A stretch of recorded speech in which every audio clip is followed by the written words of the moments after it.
ইনি আমার ছোট পিসেমশাই। গত 1 বছর আগে আমাদেরকে ছেড়ে পরলোকে গমন করেছেন।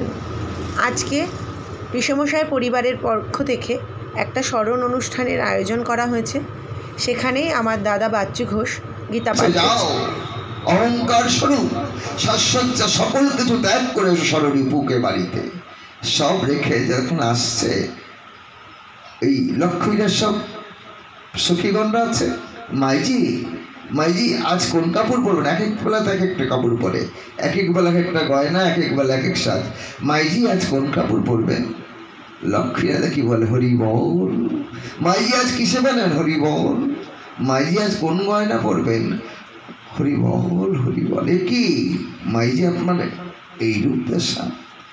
নয়ন জলে বুক ভাসিয়ে বলছেন রে, শুধু আমার না, আমি বলি এখন তাকে জানিস তো কি বলি? তোদেরও যেন এমন হয়।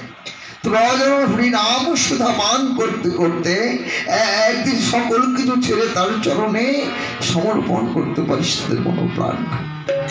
ফিরে এলে লক্ষ্মীরা হরিদাসের কাছে এসেছি প্রভু। সঙ্গে সঙ্গে সেদিনও দেখে আসলাম আমার মাসি বাড়ির পাশে সেই নদীখানা বয়ে যাচ্ছে ছোট্ট, তার মধ্যে অবগাহন করে এলেন লক্ষ্মীরা। জীর্ণ শীর্ণ বসন পরে হরিদাসের চরণ তলে পড়লেন। হরিদাস কর্ণ করে তুলে দিলেন সেই মন্ত্র দিয়ে কি বলে, শোনো লক্ষ্মীরা লক্ষ্যভ্রষ্ট যেন না হয়। এই দেখেছে তো বৃন্দা দেবী, 3 সন্ধ্যা যেন এই বৃন্দা দেবীর সেবা দিতে ভুলে না যাও তুমি।